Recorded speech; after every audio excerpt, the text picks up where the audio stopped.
मग बाबासाहेबांचं नाव आहे जो संविधानाला कारणीभूत आहे त्याला तुम्ही संपवायला निघाला.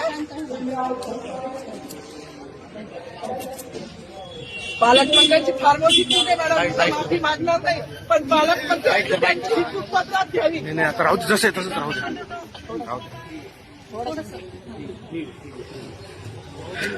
मला मीडियाशी घेणं नाही मॅडम, मला सस्पेंड केलं, मी वाळूचे गाड्या उपसील, मी माती काम करीन, पण बाबासाहेबांची ओळख पुसून येणार नाही. मला सस्पेंड करायचं करू शकता मॅडम. बाबासाहेबाला संपवायचं काम करायचं नाही.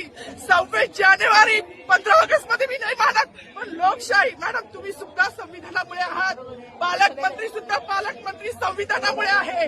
कोणताही जातीभेद नाही, सगळी समानता त्यांनी दिली आहे. आमच्या कानातूनच होते बाबासाहेबांचं नाव आता तरी भाषणात येईल, मग तरी भाषणात येईल. ज्या लोक संविधानाला लोकशाहीला कारणीभूत आहे त्यांची नावं वारंवार घेतली गेली, मग जो संविधानाला कारणीभूत आहे तो प्रजासत्ताक दिनाचा जो मानकरी आहे त्याचं नाव भाषणात काढायचं.